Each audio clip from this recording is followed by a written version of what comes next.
What's up, folks? This is Justin from Books, Bricks, and Boards. When it comes to the horror genre, I don't think anybody did it better than H.P. Lovecraft. When it comes to Lovecraft being used in RPGs, well, there's more attempts than you could shake a shoggoth at. But today, I'm going to talk about the first attempt. That's right, I'm going to talk about Call of Cthulhu. This game, in my opinion, does horror RPG better than any other game. So, without any further ado, let's get into it.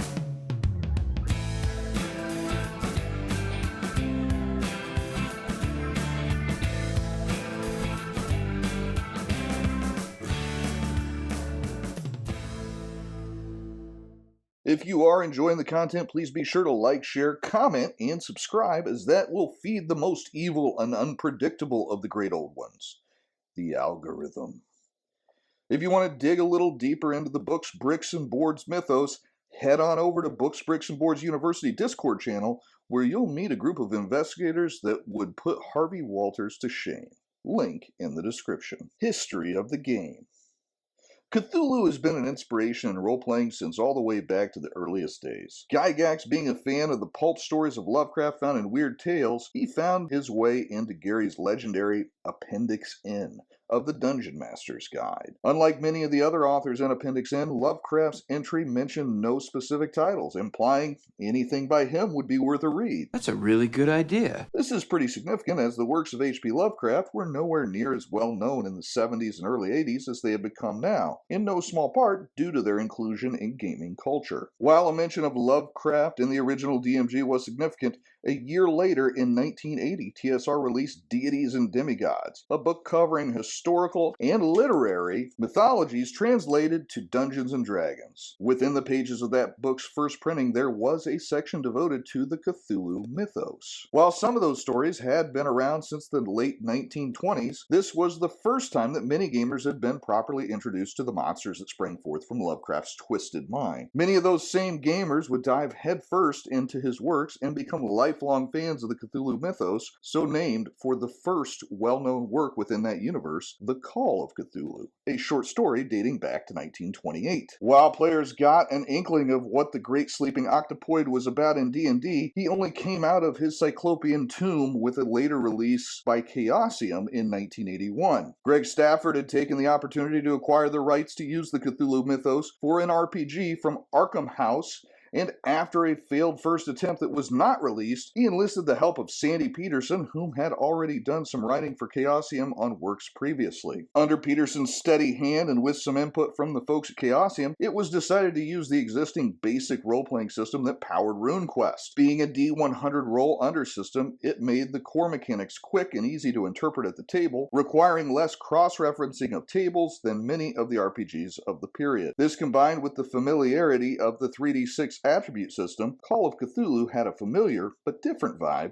that made it a hit for Chaosium. While there have been many iterative changes to the game since the earliest edition, such as making the attributes a percentile score rather than the 3 to 18, albeit while just taking the 3 to 18 score times 5, removing the resistance tables for opposed rolls, and determining how degrees of success are interpreted, even to this day, Call of Cthulhu in its 7th edition is still very compatible with its older editions. To give you an idea of just how compatible it is, the new core rulebook includes a complete conversion guide in the back, all 6 pages of it. Not that you would likely need to convert much, as most of the popular legacy materials have been officially re-released with updated 7th edition changes, as well as new art and additional fluff. From the many Alone Against solo books, which are amongst my favorites, to the epic Masks of Nyarlathotep, or the equally impressive Horror on the Orient Express. If you have a favorite adventure from a previous edition, there is an excellent chance that it has been revisited. There is a good reason that many of these older modules have been reprinted, as they are the gold standard for mystery RPG writing and remain relevant to this day. Before Call of Cthulhu, RPG modules were almost exclusively focused upon heavy doses of combat and treasure hunting, with fantastical heroes capable of taking on mythical beasts by themselves. Cthulhu turned this all on its head, making the monsters the ones holding the power,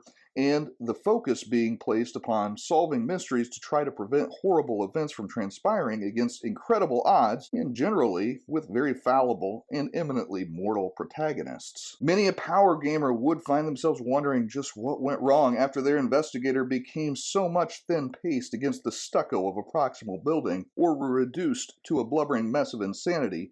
Are you crying?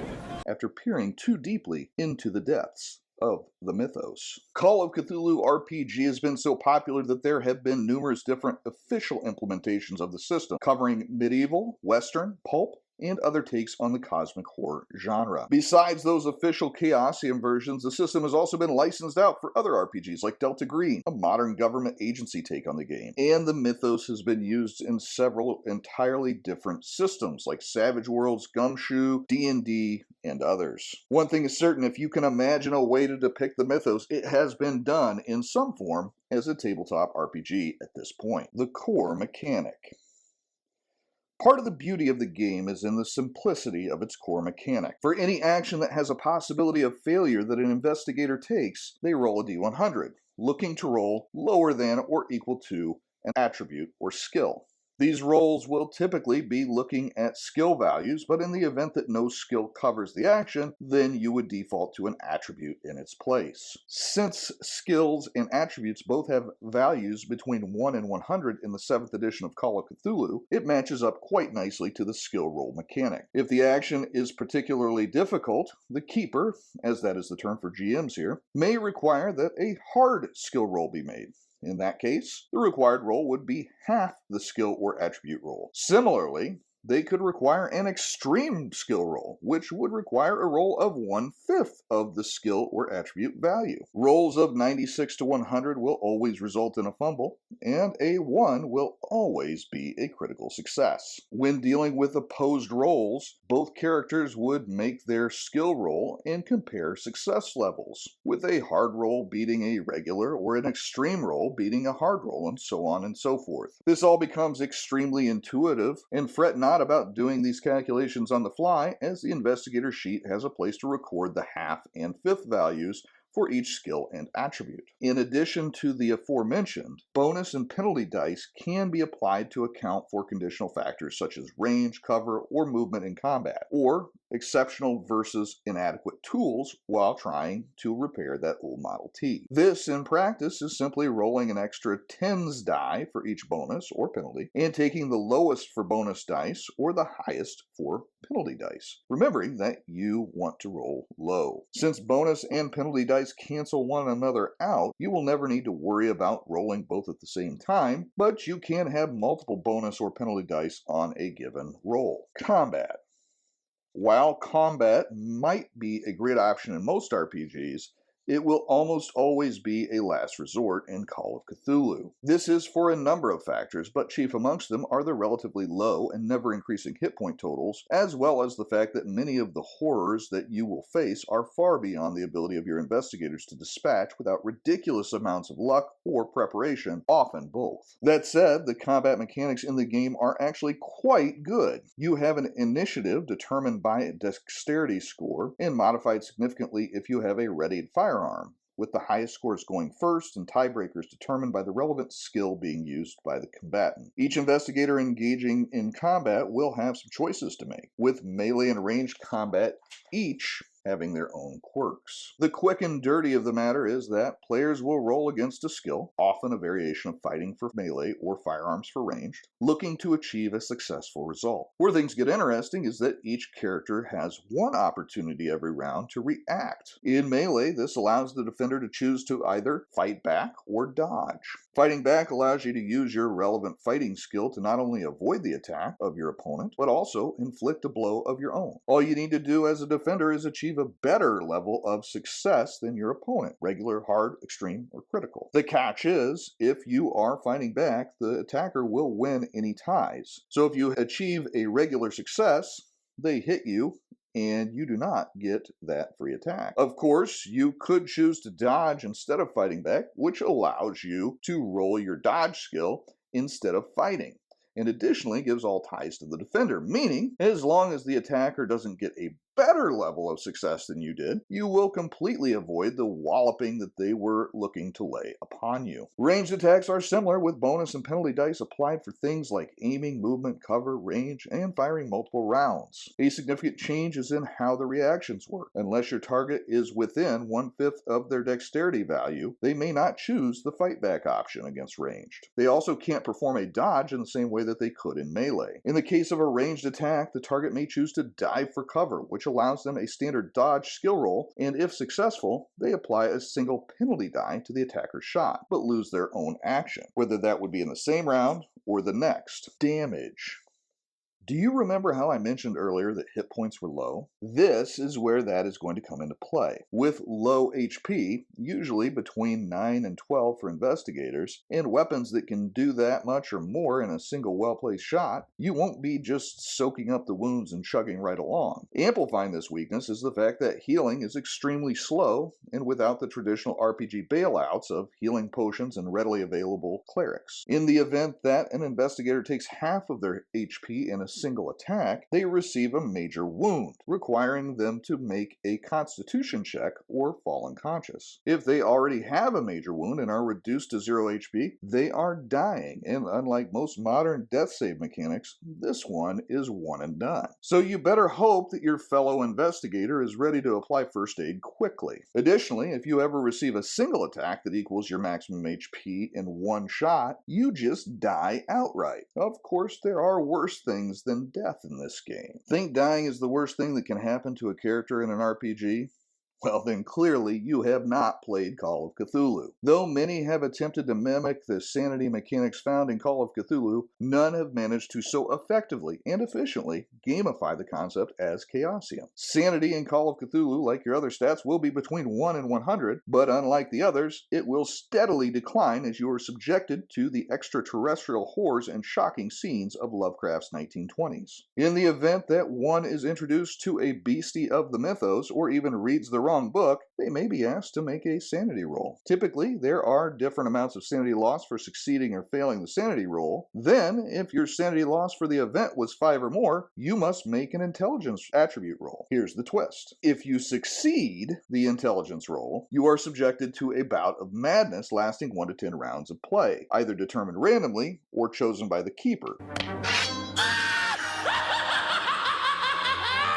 because you understand the helplessness of your situation. Worse than a bout of madness, if you ever suffer the loss of 1/5 of your sanity in a single day, you will have indefinite insanity, effectively relegating your character to the nearest asylum for the remainder of the mission or longer. If the sanity score ever hits 0, the investigator will have to be permanently institutionalized. This system does a wonderful job of portraying in the game the kind of slow or rapid at times descent into madness that one finds in the works of Lovecraft. Whether it be in the Call of Cthulhu at the Mountains of Madness, the Shadows over Innsmouth, the Dunwich Horror, or any number of his other works, Lovecraft had a great ability to show the degradation of the protagonist's grip on reality as they learn more about their hopelessness, and the game introduces this through a simple yet devastatingly impactful mechanic. This is the mechanic that really sets Call of Cthulhu apart from any other horror RPG: magic and the mythos. Related to the sanity mechanics are the mythos and magical elements of the game. As the investigators encounter and study the mythos, they may learn some of its secrets and even become able to wield some of the magical incantations therein. This should, of course, be done with great caution by the investigator, as even attempting to learn a single spell could result in a mind-melting situation if the roll is poor enough, assuming one pushed the roll. More on pushing rolls later. Typically, investigators will raise their mythos skill in one of 2 ways. One is by reading the mythos tomes and dedicating themselves to subsequent study of those tomes. The other is in their initial interactions with a being of the mythos, which, in a matter of speaking, opens the investigator's mind to the mythos. In either case, with every increase in one's mythos skill, there is an equal decrease in the sanity cap for the character. If an investigator goes down the path of attempting to master the spells of the mythos, they will not find the typical spells one would find in most RPGs, with many of these spells being used to summon or contain beings from other dimensions or alter the reality around themselves. Don't misunderstand, they can do some incredibly powerful things, but it will not be nearly as point and click as they may be accustomed to from D&D or similar systems. A fighting chance. Up until this point, everything has seemed quite grim. The game really hasn't given you much in a way of fighting back. This changes in this next section. I'm going to be talking about two different mechanics that are on the side of the investigators. Those being pushing rolls and luck. We'll start with luck.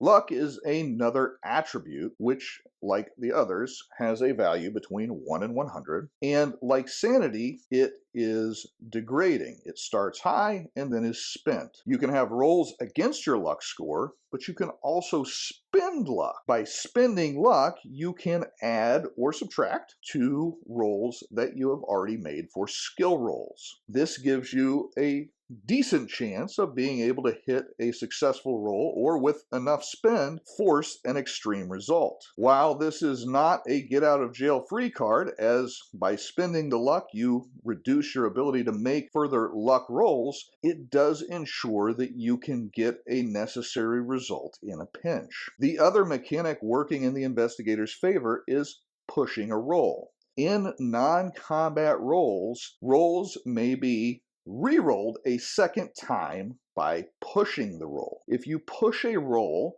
you get a second bite at the apple, but at the cost of a potential consequence. The investigator and keeper should negotiate this consequence ahead of time, at least in theory. This push mechanic is brilliantly implemented, as it gives the keeper a tool to encourage players to try to take on a little bit more consequence, while it gives players the opportunity to ignore a flubbed roll. Both of these mechanics really add some additional play to the system. The enemies.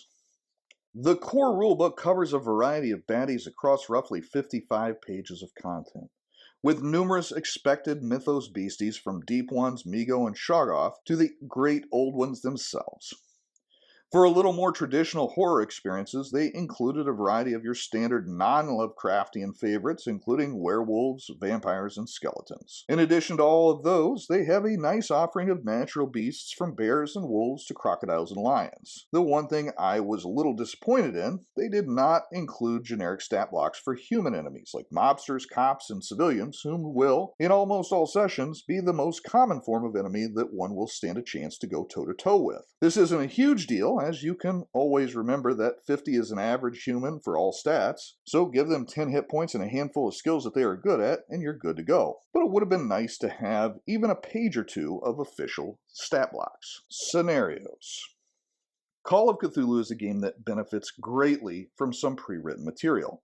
As a lot of the game is crafting interwoven mysteries for the players to discover, many of us from other gaming backgrounds have not used that aspect of our creativity as much as we have drawn out our dungeons or planned out set-piece battles. Luckily, the core rulebook includes 2 scenarios for the budding new keeper, and even provides some useful handouts to print out for the players. On the subject of handouts, I have found in the sessions of Call of Cthulhu that I've run, the immersion is a large part of the gameplay. One of the elements of immersion is in providing in-world handouts that mimic what the investigators would see, whether it's a handwritten letter, an invitation to a ball, or even a driver's license. Most of the official scenarios do a great job of providing these elements to enhance gameplay, but if you want to go a step further, Cultist Armory has a variety of templates available for purchase to create custom passports for several countries of the era, driver's licenses, newspaper articles, business cards, and more. All printable and able to be customized on the fly to make the best possible gaming experience for your table. As with my other suggestions,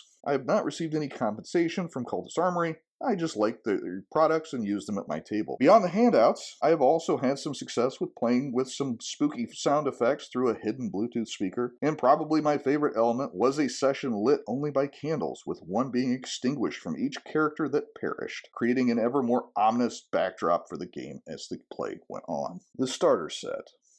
Up until this point, I have only been talking about the core rules, but I would be irresponsible to not mention the excellent starter set. At least on the back of the copy I have, it is listed at $24.99, and for that price it includes 3 saddle-stapled softcover books, dice, pre-made characters, blank character sheets, and handout props for the included adventures. Within those 3 books, you will find the excellent Alone Against the Flames solo adventure, which I have played numerous times and still intend to revisit again in the future, as well as 3 other group adventures and an abbreviated version of the 7th edition rules. This is probably the best value in a starter set outside of possibly Dragonbane, depending upon whether you even consider Dragonbane a starter set. There is legitimately enough content to keep your group entertained for 6 or more sessions without any extra improvisation on the part of the keeper right here. Lighter rules, not rules light.